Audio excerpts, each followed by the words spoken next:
Today we're going to have a little video on patient payment options. You may have seen some of our other videos. I'm the guy on the upper left. My name is Bruce Stevenson. I've been a dentist for almost 40 years. And on the upper right is Linda Piccinini, who has been my office manager for about 30 years and now is my partner with today's dental consulting. In addition to running an Invisalign only practice, we now do consulting, webinars, seminars, all sorts of fun stuff, including little videos like this. And now we even have a very exciting book called How to Run a Dental Office, and you can get more information on our website about that if you're interested. This topic ought to make everyone in the whole office happier, especially the doctor, because we're going to talk about how to collect money more easily from patients. So we're talking about an accurate insurance estimation and then coming up with some financial arrangements and payment options that are suitable for both the office and the patient. One of the things I learned in dental school that I never forgot, I forgot most of the other things I learned, was that the denture that isn't paid for never fits. And this has to do with dental treatment in general too. I think our financial arrangements need to be made before you start treatment. I think this really is part of informed consent, that patients have a right to know approximately how much the treatment is going to cost them. I think they need to be in writing, and I think they need to be either signed or initialed by the patient. Now, I'm not talking about a signed contract here for treatment or payment or anything else, and I tell the patient that. I said, this is like a speeding ticket. You're not saying that you're guilty, you're just acknowledging that I gave you the ticket. Okay, this is exactly the same thing. I think payment arrangements, you always want to give people choices, all of them yours. All right, here is an example of our treatment sequence. If you see, this patient has quite a bit of treatment there, but we're going to sequence it out, 1, 2, 3, 4, and we're going to do the worst first. Now, number 1 is always the treatment that we did today. We did the exam today, so we want to make sure that we include that with anything that we give the patient. Because the patient, we do this big fancy insurance estimation and payment arrangements, and then tell the patient, oh yeah, by the way, you owe me another $190 for the exam. Now, just include it in there. Then number 2 on here, though, you can see are a couple of extractions. That usually is the patient's chief complaint. They came in and said, man, those teeth in my lower left are really bothering me. And those teeth are non-salvageable. So we need to get those teeth out of there first. Okay, now in an overall ideal treatment plan, we might not do it in this order.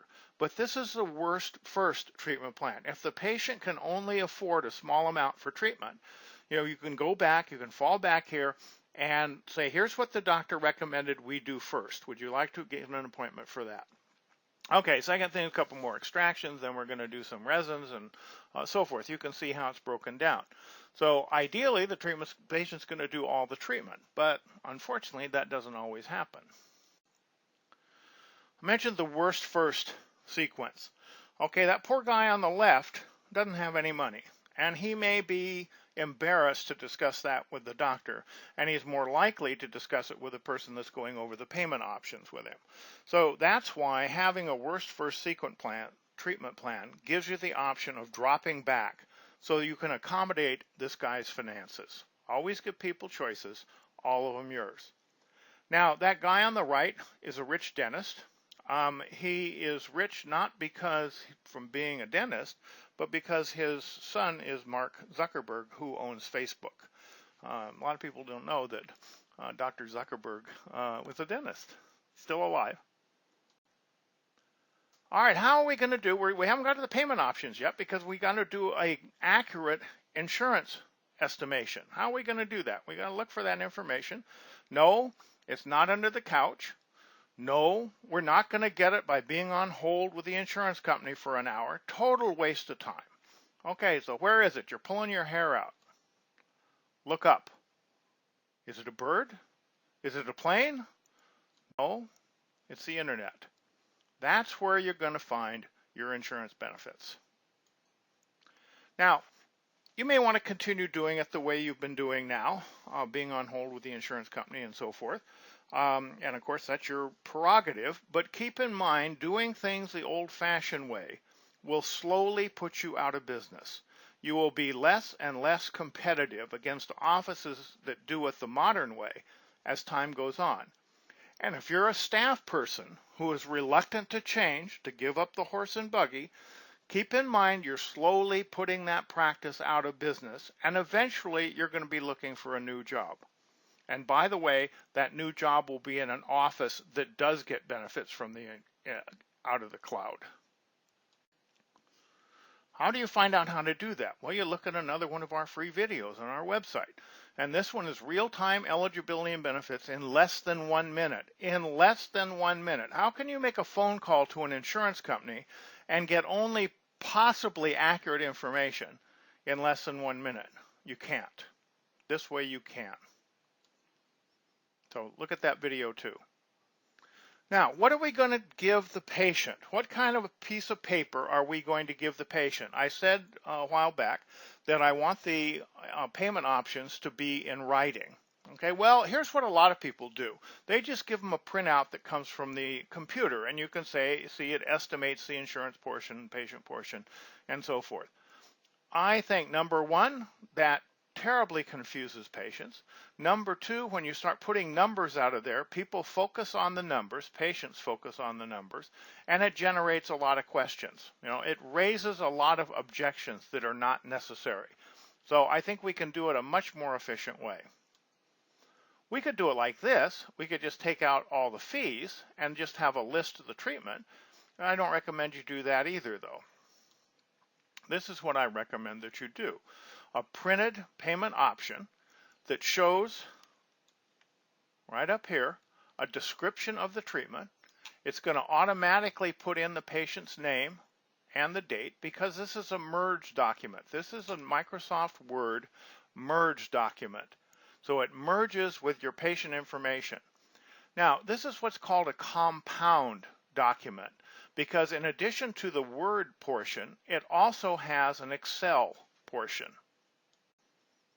In order to make this work, you're going to have both Microsoft Word and Microsoft Excel installed on the computer from which you're creating this document.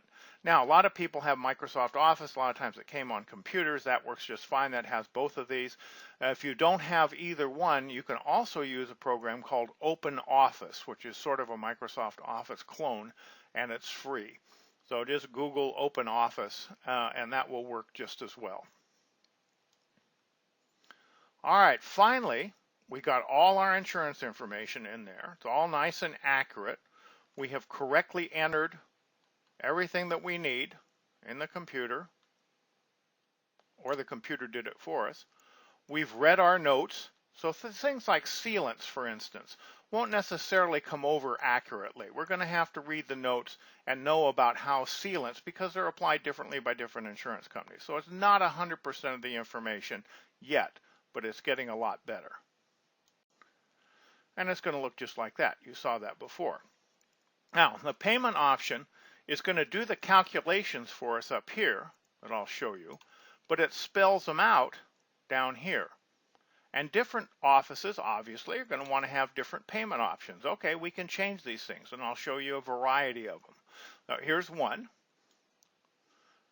There's a place down at the bottom for the patient to either sign or initial. So you're going to have two copies of this thing. You're going to have one copy that the patient signs or initials and gives back to you, and you're going to have the second copy that you give to the patient. Now these are printed, and it'd be nice if that was NCR, but I can't figure out how to make an NCR form do that. So you just have to have two printed copies. So that's not a particularly big deal. Again, we're spelling out the payment options for the patient. Always give people choices, all of them yours. Let's show you in a little movie exactly how this works. As we mentioned before, you always want to give people choices, all of them yours.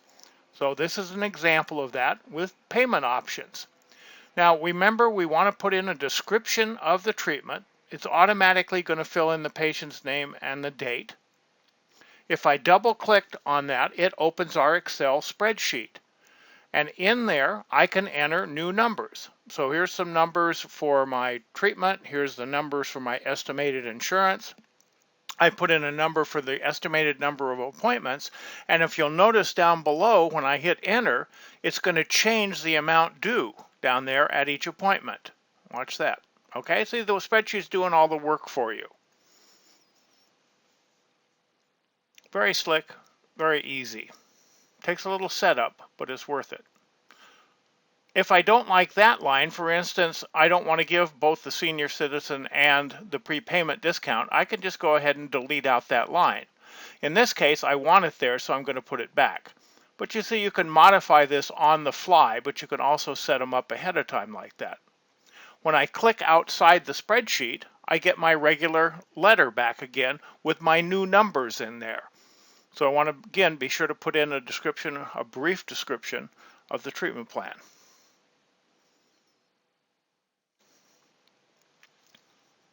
That's pretty cool. Now you noticed in the previous slide that we had a discount for prepayment. Patient pays 100% of the fee up front, and in our office we give them 10% off. Okay, gee, that seems like an awful lot. Yeah, it is a fair amount of money, but I think you make this back. Now, how many patients are going to do this? A lot of people talk about a 5% discount or a 7.5% discount, and we're doing 10. So, you know, I think the reason to do it is because a lot more patients accept at 10% than they do at 5%. And I've got some limited evidence that this is true.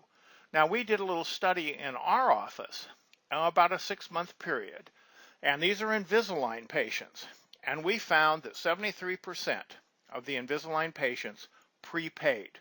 So almost 3/4 of them prepaid, and we got all the money up front.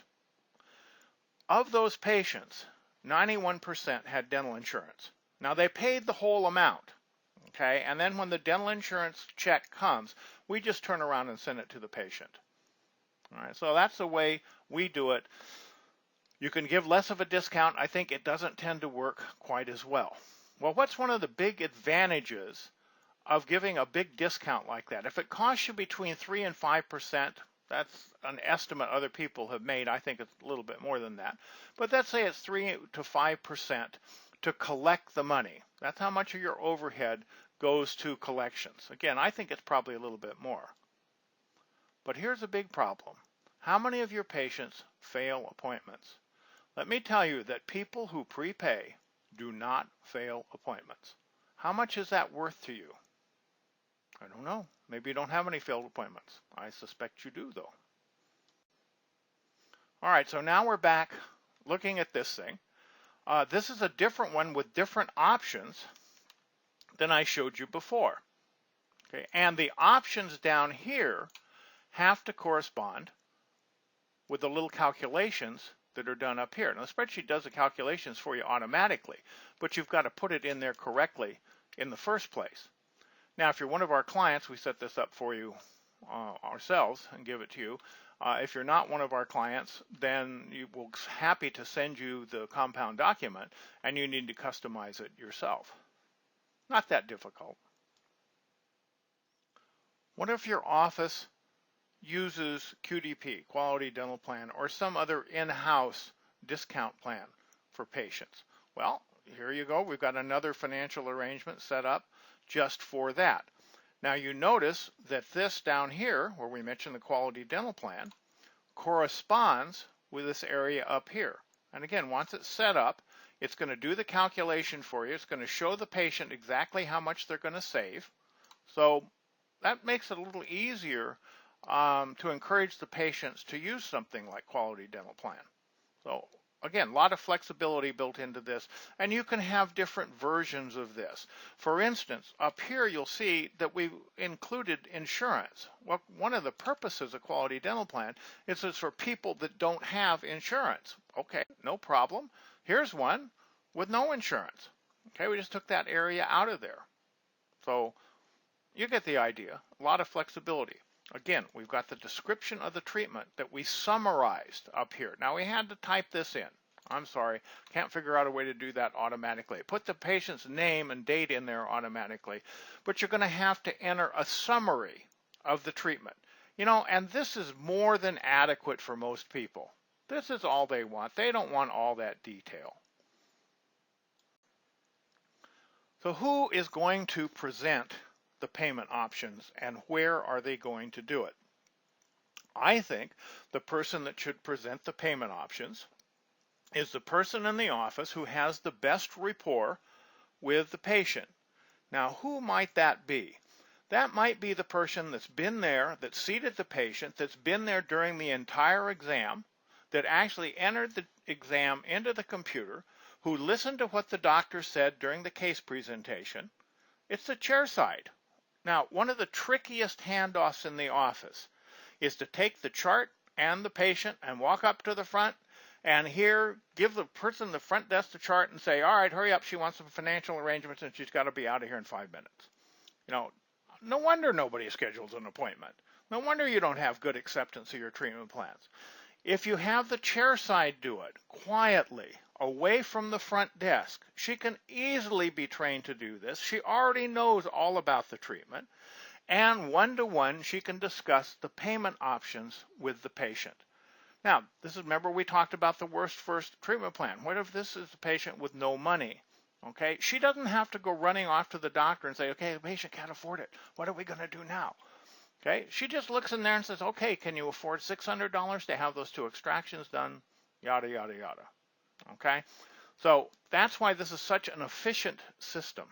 But again, it's done in the operatory. I think you do it however you want. But I'll tell you, you try this, you'll like it. It's done in the operatory by the chair side. It's not that hard. So just to repeat the point, the worst first treatment sequencing gives you more flexibility. The more things, in my opinion, and I think this is more than borne out by experience in a lot of offices, the more things you can do in the operatory, the more efficient the office is going to be. Keep the traffic away from the front desk. Keep it in the back where it's more relaxed, where you've got time to discuss collections, discuss the next appointment, make the financial arrangements. You know, this is a much, much better place to do it than standing at the front desk. I mentioned collecting money in the operatory. You can get a little credit card swipe up here for $50. Just plugs into the USB port in the computer.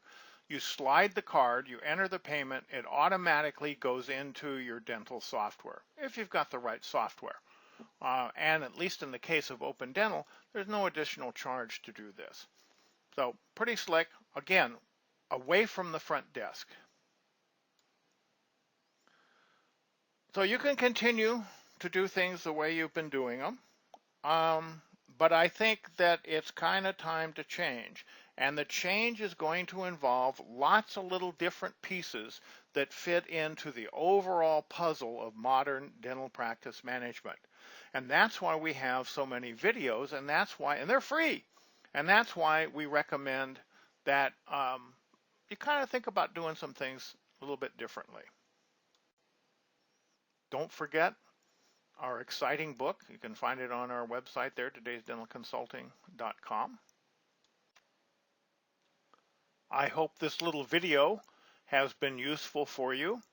If you would like to know more about our consulting services, please give Linda a call and she would be more than happy to set up a free telephone consultation for you. I hope you're doing free consultations in your dental office. We certainly are. And we do free consultation for our consulting services too.